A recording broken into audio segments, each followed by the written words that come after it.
Today we're going to have a chat about a bit about women in leadership and a bit of your background. Thinking back to your own childhood and early career, what did you want to do then, and is that very different to where you've ended up or where you are now? Well, when I think back to my childhood, I can't remember, I guess, that early on thinking that this is the career path that I would take. But I would say going through school, I loved maths, I loved numbers, I loved accounting, and so that was kind of, I guess, a natural progression for me and a natural career to go down the accounting, finance and business route.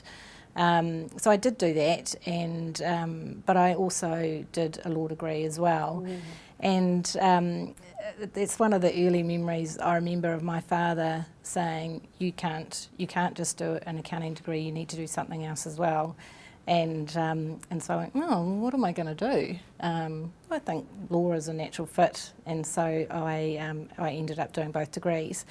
And when I think back, I think that's been really helpful, and I didn't realise it at the time, because it just gives you another way of thinking and another skill set that has been really helpful to my career. And so I'm really thankful that Dad made that suggestion at that time. And so I went to university, a pretty normal progression. Was a grad at EY, started in tax, and then went into banking and finance, still in tax, and for quite a long time through my career stayed in the tax side of things. Moved to Tauranga, which is where I was actually born and bred, and so it was really great to come back here and join Zespri once again as a tax manager. And that's where I guess I started my real progression to CFO. And so from within Zespri, I changed direction into a more general finance role. I was really lucky to be given the opportunity, having not had any general finance experience, going straight into a financial controller role. And so it was great to be able to get that opportunity and to be able to progress my career in the direction that actually I really, really wanted to take.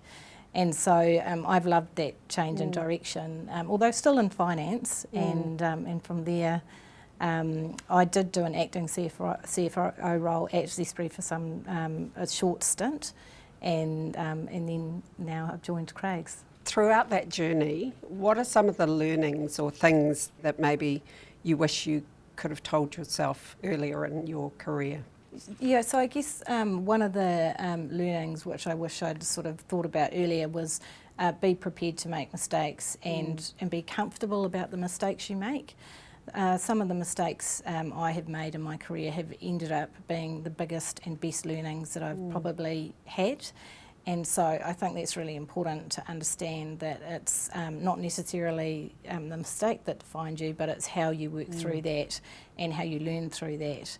And so you certainly understand how much resilience you have as a person, and I think you start to learn how strong you can be through those experiences. So I think that's one thing that has been a key learning for me. Yeah, so not necessarily that fear of failure as such, or maybe just being able to learn from those things. Yeah, no, absolutely. Yeah. Great. And have you had some great advice tips along the way, or what's the best career advice you've ever been given?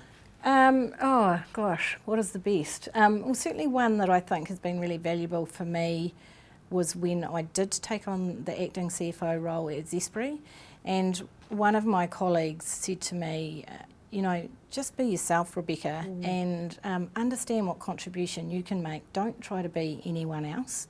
And that was really valuable, because at that time I was stepping into my boss's role, who had left. He had supported me into that role, and so you couldn't help but compare yourself to him in that role. And so I think that advice was really valuable for I guess me going into that role and actually having the confidence to deliver that role as me. And so I think that was a really key piece of advice and great to hear. I guess that speaks to that authenticity, isn't it? About being your authentic sort of self it does. being comfortable with that. Yeah, and sometimes, you know, people talk about authenticity and without an example of how that applies to you, you know, you don't always, you know, you're not sure about what that means.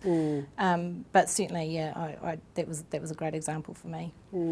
Any advice you've been given along the way that you've maybe hasn't been so great, or? Oh, actually, someone did tell me once, just wing it, and this was for an interview that quite a big interview, and so I wasn't as prepared as I was, and I think this is advice specific to me, but this is about knowing yourself as well. And I need to be prepared. I work my best when I'm prepared. Winging it probably doesn't work for me, not so much. So yeah, I mean, and that in itself was a learning. So do you have or have you got a professional role model or a mentor that's helped you along the way in your career, or even somebody maybe that you've admired? Oh, I think I've had a few people that have been really instrumental in my career path and where I am today. And two of them have been my CFOs along the way, one at AMP and one at Zespri. And I think their support and their belief in me really helped me step out of my comfort zone and take the steps to further my career. And so I think without those two individuals, I perhaps wouldn't have done that. And I'm also very lucky to have a twin sister who is also in finance. She is in venture capital in Australia. And so we talk every day. And so to have that support network and someone you can, you know, I can absolutely say anything to her, that's really helpful, and it's been a major support. And so I think having someone like that or some kind of support network is really quite valuable to I guess, you know, your career and yourself as a person. Great, somebody that you can confide in as well, obviously. Yeah. And so I guess with all the demands on your time in a professional sense, I mean, certainly I know how busy you are here at Craig's.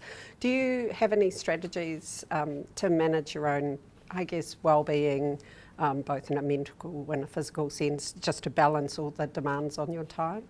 Oh, look, I think my family might say that I probably don't do that so well, but yeah, I do have some strategies. I'm very lucky to have a really supportive family, and they step in and help out, and so, you know, we work really well together to be able to you know, enable me to do this role, and so that's really key to this working for us.